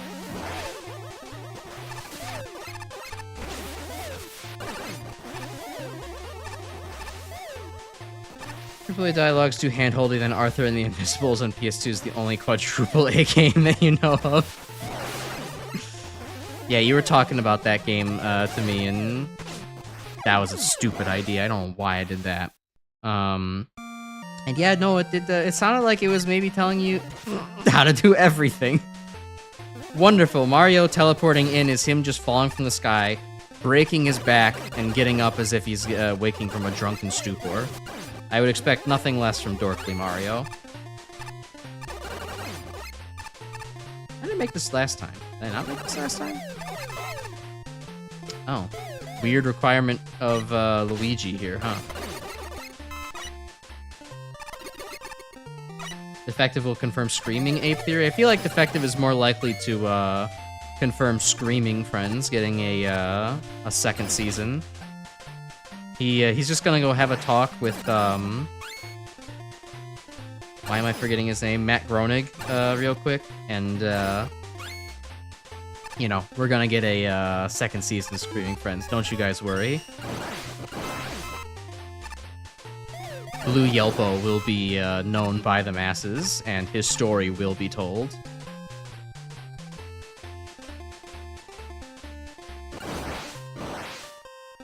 The footage for it? Oh, no, I didn't look up footage for it. I was just saying I remember that it was very much it was, in fact, a game that you said where it gave you a ladder tutorial. A character gave you a ladder tutorial, and then was at the top of a ladder or a cliff or something. It was like, how do you climb this cliff? I don't know how we're gonna do this. It's like, you just told me? What? Hey, Pangu, welcome. More dreaming stories. I don't remember talking. Oh, Proto talked about his dreams again. One time your dream brain made up a new Mario character whose name rhymed with Wario and Lucario. Parentheses, it didn't. Yeah, that's the most dream-ass story I've ever heard. Dreams do have this tendency of somehow being like, wow, this thing's totally true. I've cracked the code. And it's like, you basically, like, smashed an apple on a piece of paper and said that this is actually the secret to the Da Vinci Code. Like, it doesn't... I don't know, the dream brain does some funny fucking things. Especially when I'm melatonin for me.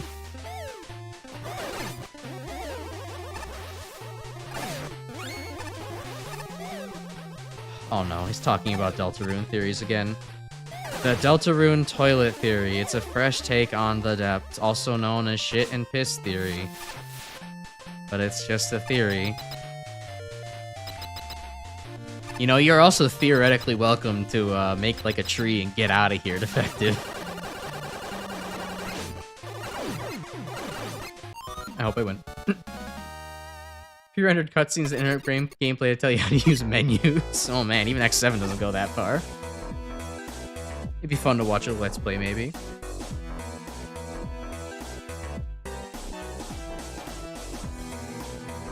But you do like Deltarune. That is true.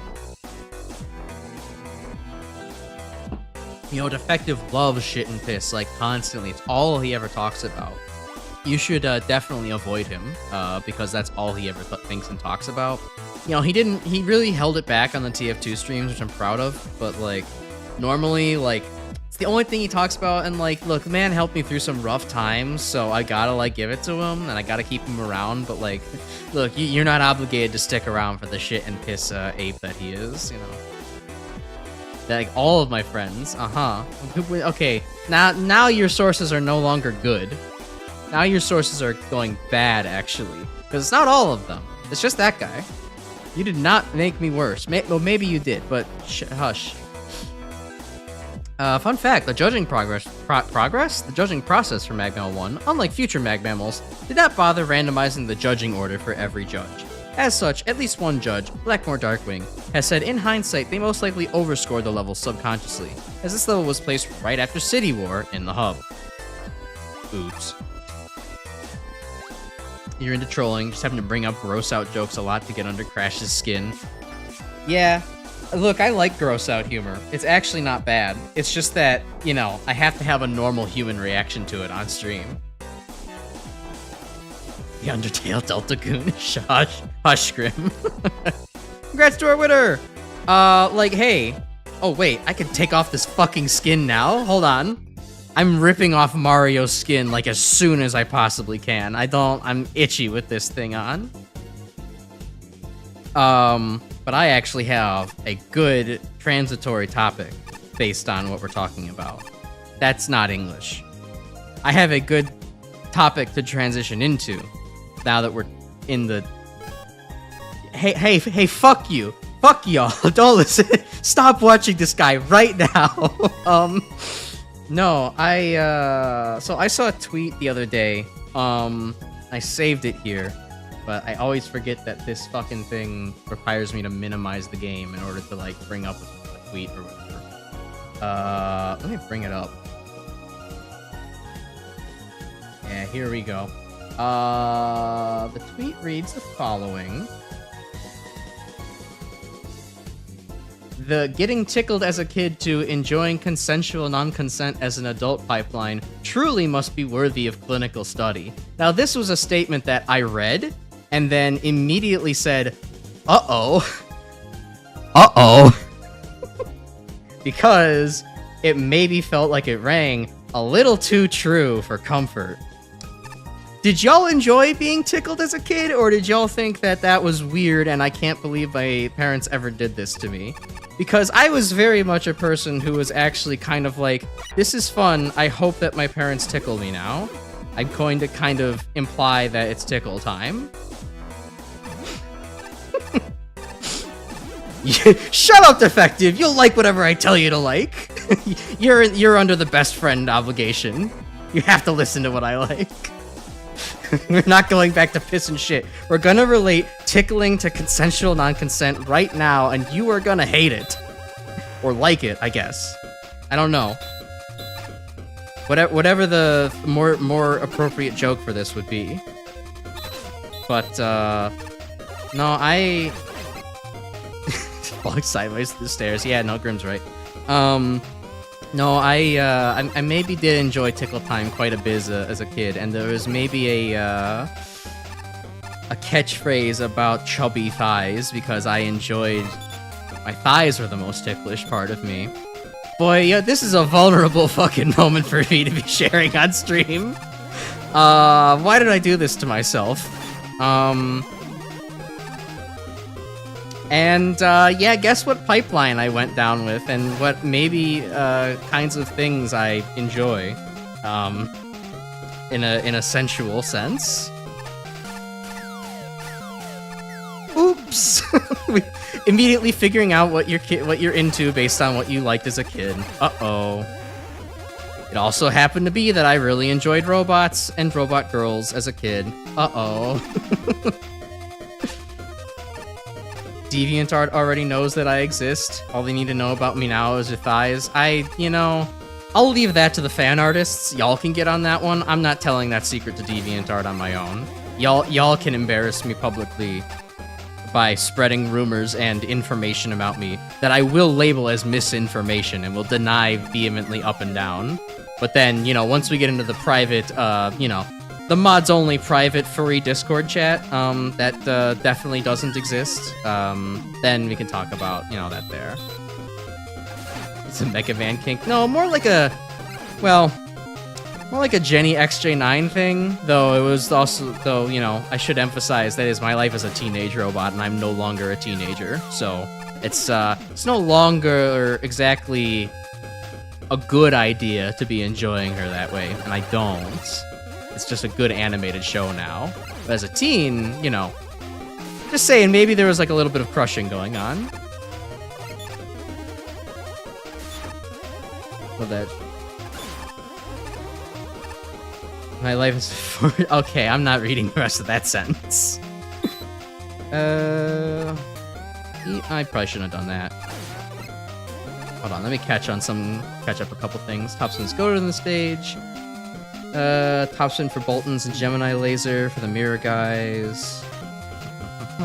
I think this connection between the two is either absolutely nothing or absolutely everything. So true. In fact, I do unironically say that about many things all the time.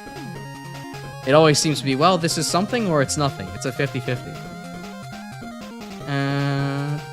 What kind of things have to happen to someone as a child to get a kink for inflated knees? Yeah, I don't know what, I don't know what happened to that one deviant artist, but maybe there's just a really big skinned knee that was just, like, perfect for them. And I don't want to think about that any further. Not former. Well, I'm no longer teenage, so that part at least is no longer true. So that part, former, does apply. Gotta go sitting on your hand until it falls asleep and then tickling your thighs with it. Oh, people do other things with that. I feel like that might have been the tame PG-13 version of the sentence that you could have said there, Proto. Because, you know, that's a thing that men do. Yeah, the ghost jerk, exactly. And I gotta say, the internet was lying about that one. It doesn't, your brain is not that stupid. It definitely recognizes that that's still your hand, in fact, on, your area.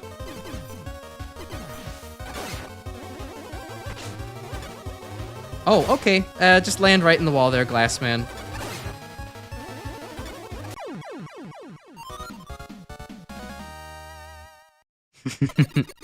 See you, Proto. I think we are far past keeping it tame this stream. You know, I didn't linger on it too long. I didn't go into the depths of, like, exactly what parts of C&C I enjoy. We could save that another time for the Crash Incubus streams when we get around to it. Maybe if Flashman was here, we can get back to being tame. No, he's not here. We have no controls anymore. There are no gods. I'm secretly a seagull. I don't believe in gods, says a seagull. What's going on? Why'd you teleport me back here? Uh-oh. Dr. Wily is abound. He's kind of fucking things up right now. Crash, right before you retrieved the last element, Dr. Wily came bursting in. He told me he knew you were about to get the last energy element to break the barrier and wanted to save us some trouble. He bragged to me how he installed a space elevator to his fort, and now he's inviting you again. Okay, I guess I'll go kick his ass. Smells like a trap, but, you know, that's what Wily does. But I will say, the Glassman fight there felt, like, way easier. The Glassman fight felt way easier because, like, I don't know. It didn't seem like he was tracking you nearly as much. Also, I need to go and, like, take a look at the end of Tier 5 here. I need to take a look at the Glassman note. Like, when he gets into his big ball attack in the original MaGMML one, I feel like there's a kind of momentum building property with him that, like, slowly homes in on your location. He definitely does not seem to be doing that in this version. He just seemed to be kind of doing his DVD logo bounce, and that was it.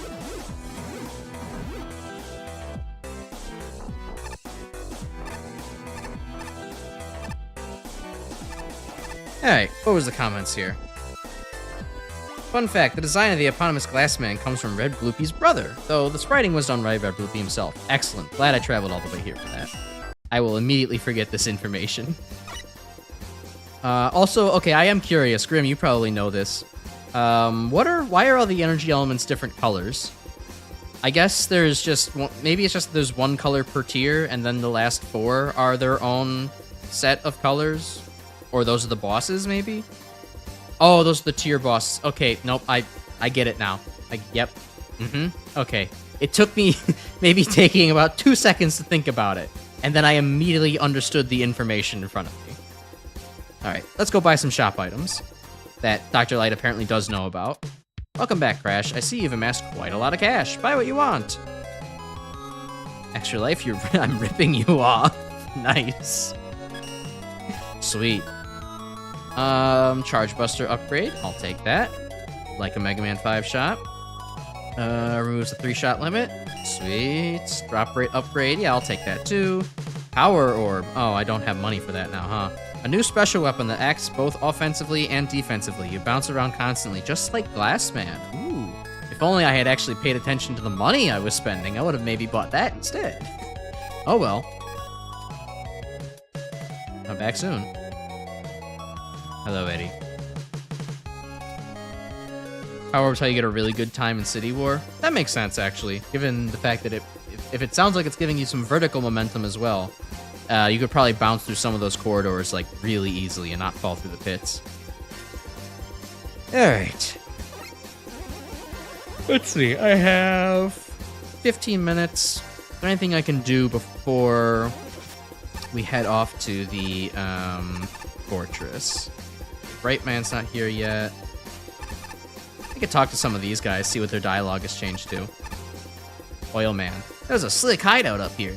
You could hide some arena up here or something and no one would notice. I think we talked to you last time. What's with that look? Were you expecting I can't defeat Airman joke?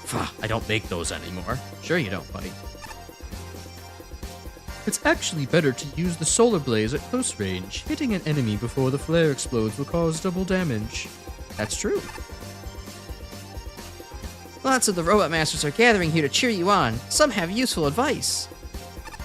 Tell us more about your inner thoughts. How inner thoughts do you want to go? You got to give me a prompt. I need something. I can't just go open ended. I need a little bit of a starting point to go off of. This is the attic where the cool robots hang out. You're cool enough, Crash. Thanks. I do need Power Orb to get some of the unlockable stuff? Shit. Okay, well, I gotta go grind up for money then, I guess. I find it simply disgraceful that you would bring the Metal Blade with you. Oh yeah, we talked to you already. Oh, okay, that's cool. Yeah, I guess I'll have to go and get money from somewhere. Where's the best place to grind up money in this game again? I don't remember. I guess it was Chroma Hall or whatever the fuck it was called with all the tellies spawning. Yeah, I can go there real quick. They hired me to air condition this place. If it lets me into the Cool Robots Club over Plant Man, I'll take it. Yeah, fuck Plant Man. Hey, Crash. Hey, Crash Man. It's Crash, man. Like Obama isn't actually a true bomb. False advertising. Terrible. Deployable. Abhorrent. I'm suing Capcom. Good on you, buddy. I would hope you'd be litigious. Oh, Plant Man got in here, actually. Oh, awkward for Windman.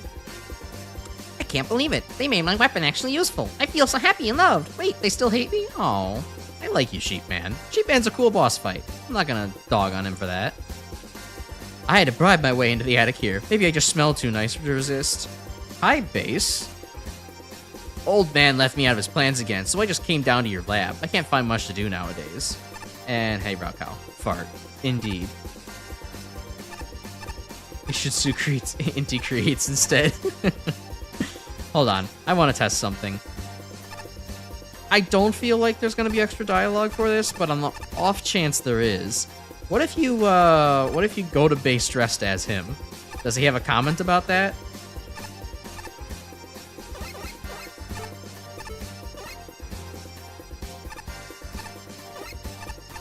Oh, it's so weird playing as... It was immediately weird playing as 8-bit base and then having dash momentum not carry over into the air. I don't think I could play as base solely for that. It would be too disorienting to be like, wait, the Mega Man 10 brain is kicking in. Anyways, this is getting out of hand. Now there are two of them.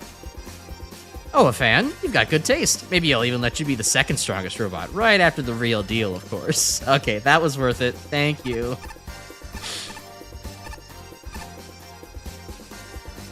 See, those are the things that you gotta love about the MaGMML games. The little attention to detail. It's perfect.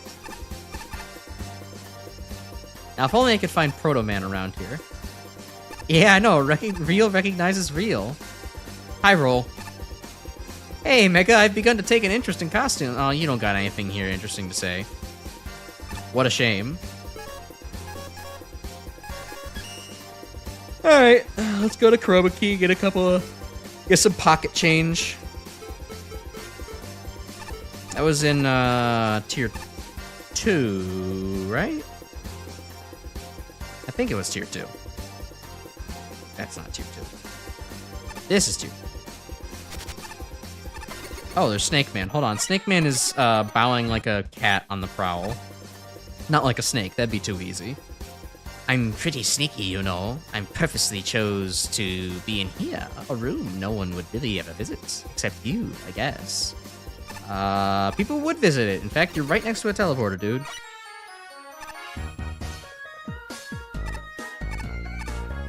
this was... Okay, there's Chroma Key. Alright. Let's go blast Tellies for a moment.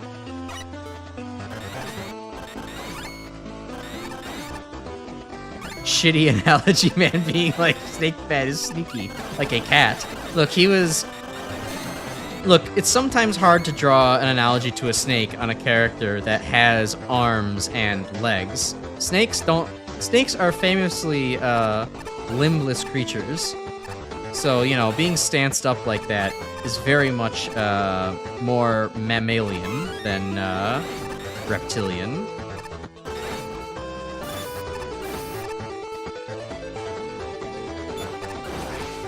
Damn blockies. I still hate blockies. They're still one of my most hated Mega Man enemies just for the fact that it's a weird positional enemy to stand in front of. It's like if you don't have exactly the place to stand memorized, you're absolutely going to get destroyed. Okay, well, hold on. Oh wow, Topspin seems to have a limit in destruction, huh? All right, hold on. We need. I know what I'm supposed to do here. I just was a little bit late on the uptake. Alright. There we go. Oh, that consumes energy in this game, huh? Well, as long as I don't, as long as I don't let go of the fire button. Sneaky like a monitor lizard? Yeah, that's probably the better analogy. I just couldn't come up with that as quickly.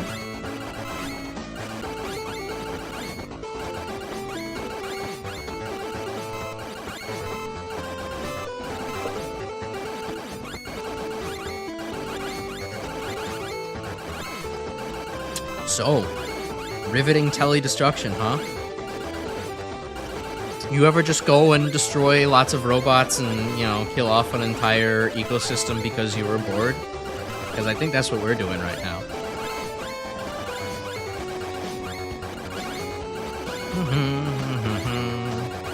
At least this does actually seem to be pretty quick with the enhanced drop rate item.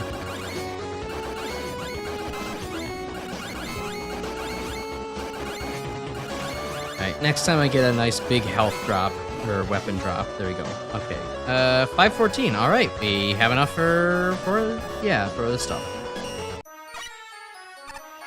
Visual representation of money being wasted on generative AI. Yeah, it is kind of all being directly fed straight into a small sun. You know, we could be investing money into something like, say, nuclear fusion. Because, you know, fusion reactors are just going up all over the world and they're great. But, you know, of course, that's out of our reach. Alright, give me the power orb. Orb of power.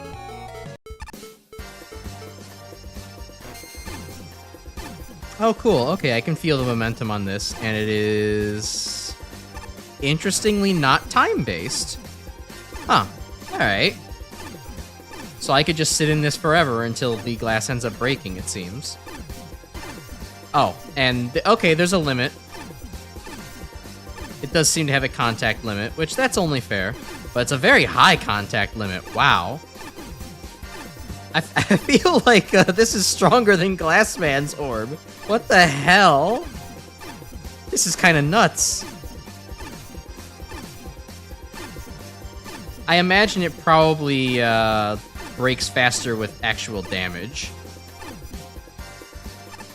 Required for Wily 1 floppy disk. Spoilers! I just knew that it was needed for stuff, not that it was needed for Wily 1 stuff. How could you? But yeah, wow, this looks fucking great. Oh god, Quint's over there. Do we have to fucking talk to him? Okay, well, these aren't a good representation of thing that actually causes damage, but wow, that is quite good. Oh god, he's pogoing even faster now. Honk, indeed. Look, it's enamoring when the guy in Freedom Planet does the honk. It's not enamoring when you do it, Quint. Hello, human relations? Human Resources Department? Why couldn't I get that? Why couldn't I get that quote out? Yeah, we're in the man falling sideways down a set of stairs state for commentary. Anyways, let me find where Wily's hideout is in this hub, because it's definitely been redone since the first game. I think it's actually next to Tier 1, is it not? Why can't you, Pogo? I have to get it in the second game. No, literally, it is actually in the second game, that weapon. Oh.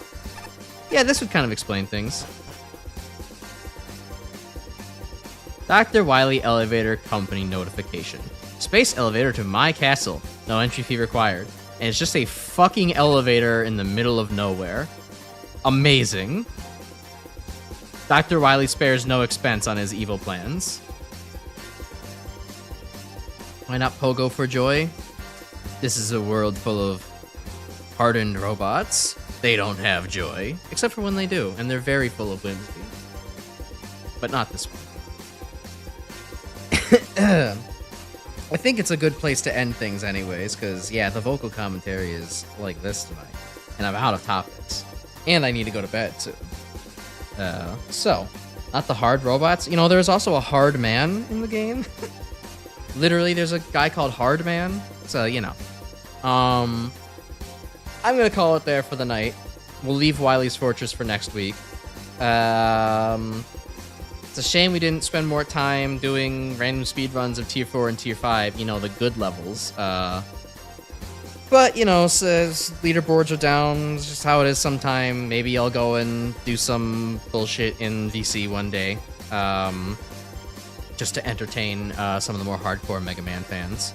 But that's going to do it for me tonight.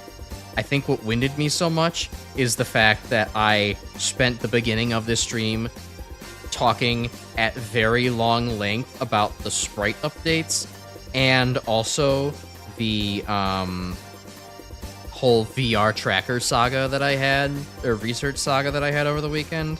So that was a hell of a lot of words that I did not drink enough water in between, and so my brain died.